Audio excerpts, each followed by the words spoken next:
Welcome to Confessions of a Parent Coach.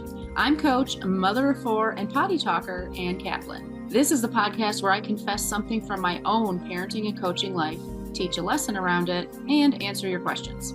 Even we parenting experts are far from perfect, and the real magic happens when we get down with all that imperfection. We get into the gritty side of parenting here, so earbud up and dive in.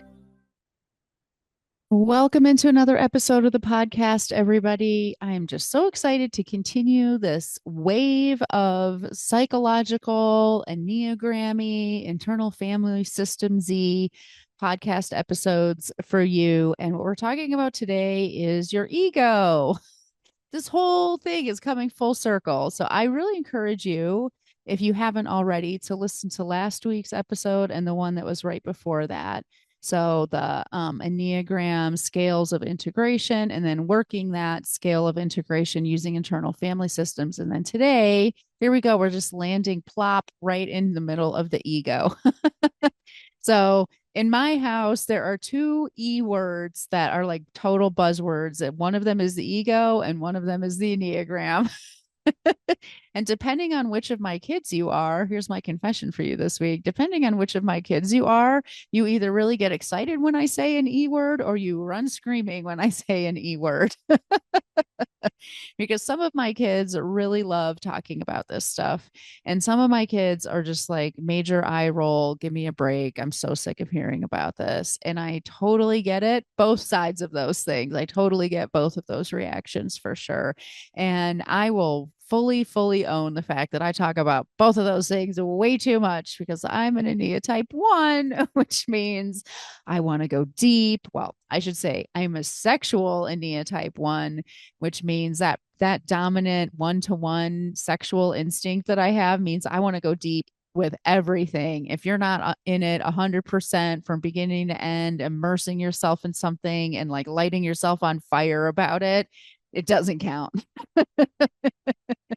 So once I get my like little talons into something, I really don't let go until I've really milked it for everything that it's worth. So yeah, kind of annoying about this stuff, eh? But if you're listening to this podcast, it's because you want to hear what I have to say, which is so lovely. I think sometimes that's half the reason why moms have jobs, is so that they can go somewhere where people actually like what they have to offer and want to hear what comes out of their mouths. And that is definitely true for me. So we're going to talk about today's the ego. If you've listened to the last two podcast episodes, you probably already have an idea about what the ego is. Now, you can get really scientific about the ego. You can get into like the ego, the super ego, the id, all of that stuff. And it's super interesting. I encourage you to go there if that's what you're interested in. I find that in terms of like, for the purposes of like personal development and doing our own personal growth work, it's really not necessary to know all of that stuff. And we might even have a slightly sloppy definition of what the ego is, and it still is super handy because all we're really trying to do is put words and symbols and language to something that's a little bit slippery and esoteric so that we can communicate about it. And so the word that I use a lot is ego to talk about the um the way that we create a personality and the way we use a personality, frankly. So go back and listen to the last couple of episodes to get even deeper into like how do we create our personalities and what is our personality. But for me, oftentimes with my clients, when I'm doing coaching work or when I'm teaching, the word ego and the word personality are almost synonymous. Now sometimes people use the word personality to really be talking about like their higher self, their fundamental nature, their essential true selves. And that's not really what I mean when I say the word personality, and it's definitely not what I mean when I say the ego. So the way I think about the ego, now if you're listening to this podcast because you clicked on a link in your email, or if you read the show notes beforehand, you already heard me say this. But, if you look up the official definition of the word ego, it can be kind of confusing and I don't know, kind of slippery. The definition I found online was the part of the mind that mediates between the conscious and the unconscious and is responsible for reality testing and a sense of personal identity. Well, to be honest, that's one of the more clear definitions of the ego that I found as you like look up this stuff.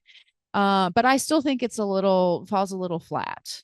So this is the way that I think about the ego. I'm going to give you a couple of analogies of the way I think about the ego, and you see which one feels the most apt to you and what's most useful. The first one is I give this the analogy that your ego is like your avatar when you're playing a video game. It's not really you, but it's the you that you use to navigate the video game. And you get to pick, what does it look like? How does it behave? You know, what's its backstory, all of that stuff. And that also might have absolutely nothing to do with who you really are. And we all know people in life who present themselves in ways that really aren't who they are at all. Not necessarily that they're downright deceitful or lying, although that certainly could be the case, but that they really, for example, want to portray themselves as easygoing and go with the flow, even though inside, especially as you get to know them, that they're just like totally have an opinion and don't want to rock the boat, but they have it in there and they're just not letting it out. Or you might know somebody who portrays themselves as super moral and upright, but actually makes mistakes all of the time and maybe behaves in ways that are morally questionable, but has justifications for it and all this stuff. So, of course, we know that there are people out there whose avatar bears no resemblance to their true selves. And that kind of way of being might work in a video game, but it really doesn't work in real life. And this kind of comes to that sort of like identity crisis that you've heard me talk about all the time. That happens often for people in their early 30s, mid 30s, when they realize this sort of like system of strategies and habits and beliefs and, presentations to the world is just not working for them anymore. And they have to kind of like backtrack and deconstruct that and start to become more and more true to themselves, essentially. So that's the avatar analogy. And when we use the avatar analogy, I sometimes talk about personal growth work as like doing our best to have our avatar become more and more to resemble our true selves. And that can be a really helpful, apt analogy.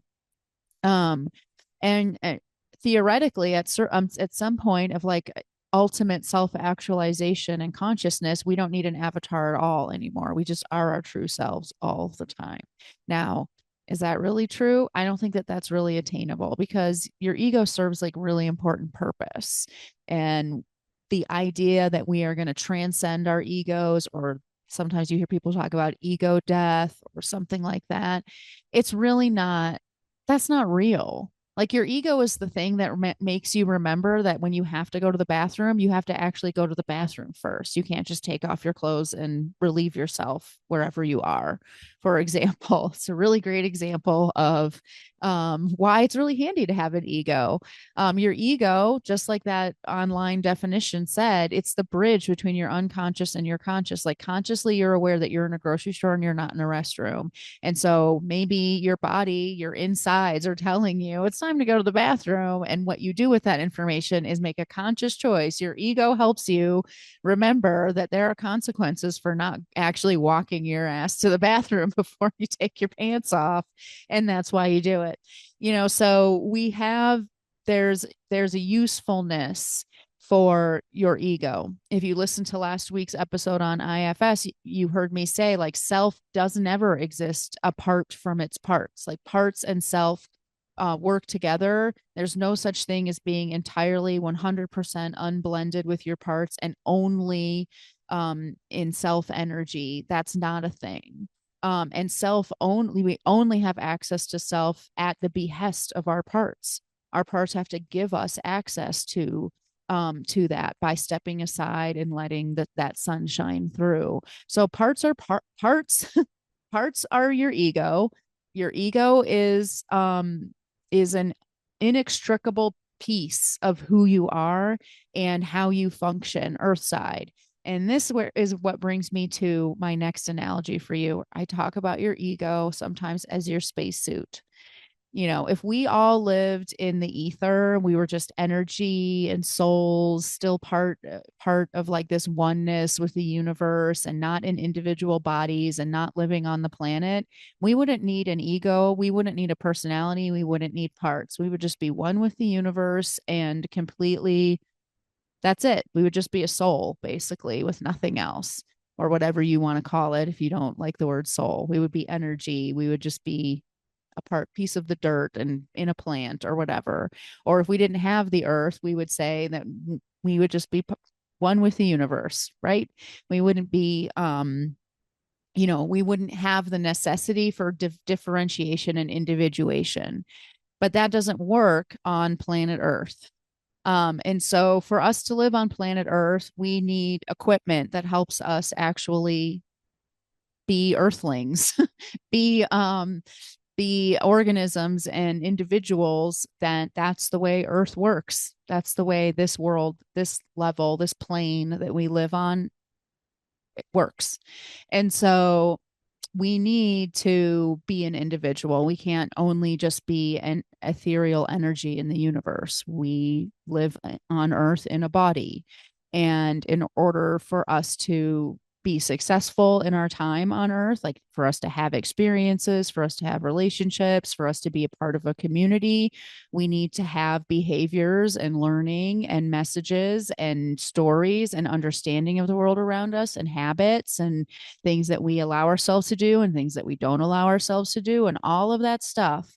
And that requires and necessitates us to have a personality, to have an identity, to have an ego, or to have parts, as we would say in IFS, or to have a type, as we would say in the Enneagram word language. So I really sometimes think about your ego as your spacesuit. Now the analogy sort of breaks down a little bit when you realize, like, unlike going to Mars, where you can never take your spacesuit off or you'll die, we actually don't need our spacesuit all the time. We might need it a little bit. It's maybe more like like an oxygen tank that we carry around, but we don't need it all the time. And the work of personal growth is to realize that it's not truly us. It's something we can usefully hold. We can step into it and we can step out of it as needed. We can utilize parts of it when we need it. We don't need to utilize the entire thing. And it's not us. We are not our spacesuit, and we are not inextricably connected that way to it. We get to hold it loosely if we want to. We get to be connected to something bigger and something greater. So now you're thinking about the ego this way. I hope that you see, first of all, that it's necessary. First of all, second of all, that it's not your true self, and that the whole goal of this personal growth work that we talk about, you never hear me say the goal of it is to be pure consciousness and not have an ego anymore. Or when I'm talking about parts work, you don't hear me say the goal is for you to be 100% unblended and only have self energy and no parts anymore. You never hear me say self is good, parts are bad. And the same thing with the Enneagram. You never would hear me say, like, the goal is to be in this like high state of consciousness where you don't use any of your type at all.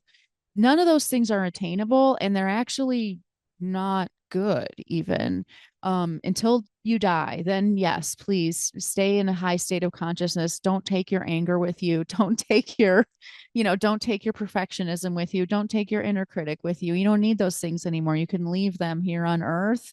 They were just your spacesuit, right? But while we're here in this life, we do need them. And a second confession for you, which I think a lot of people will relate to, is when I first started my journey with all of this stuff, and I can say it still happens to me today every once in a while. I really did think about this as like trying to eradicate all of these egoic aspects to myself.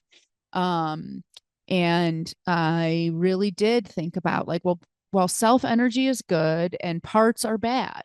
I should be totally just acting from self all of the time, in self leadership all of the time. And anytime that one of my parts is playing a role in my behavior, I'm failing. I missed the mark. And I think that a ton of people do this in different ways. Like, for example, we might identify that there's like an aspect to ourselves that we don't like. Oh, I have a tendency to lose my temper. And I hate that about myself. So my goal in doing personal growth work is to get to a place where I never lose my temper anymore. And until I reach that point, I really am not evolved. And I'm not good. Like, I'm not good enough. I'm only good enough once I get rid of this part of myself or this aspect of myself that I hate. Um, and that's really not the point. That's actually an extremely just to get real meta with you, it's an extremely egoic way to think about the ego, and it's an egoic way to think about the self. That's not really true. Like, the truth is there's no good and there's no bad, there's no wrong, there's no right. Wherever you are is where you're meant to be. And the ultimate place that we're working toward is a place that we will never arrive at. And that still makes it a worthy goal. Like, it's still worth striving for it. So even when we think about this in a more tangible way, when we talk about like perfectionism when it comes to parenting, like, your kids don't need you to be perfect. They just need you to try to be better. And the more that you do, the better your parenting will go. And even an imperfect change toward health is a majorly impactful improvement to your child's childhood. And that is true with all personal growth work, not just parenting work. And I 1,000,000% consider parenting work personal growth work.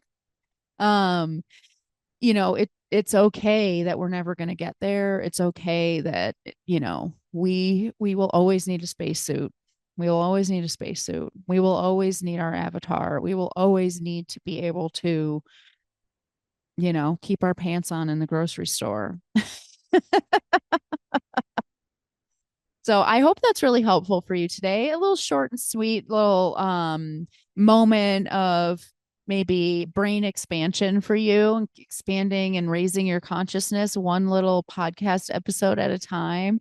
And if this stuff is just totally landing with you, when I sat down to record this series of podcasts, this episode and the last two episodes, I'll be honest, I had a little bit of like kind of low energy of like, oh, I really got to get these podcast episodes recorded.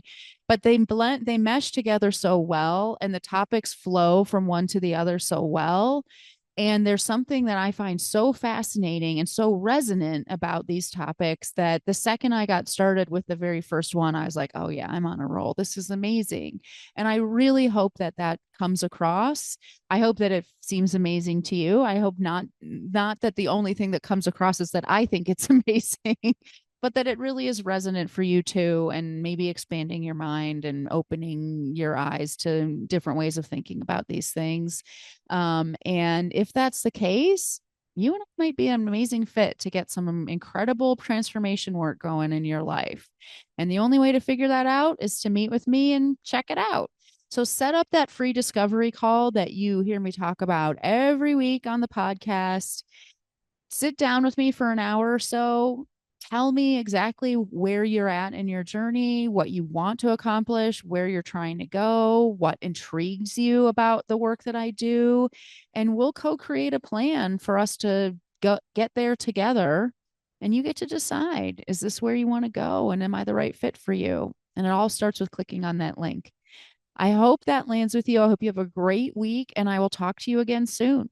Bye, everybody.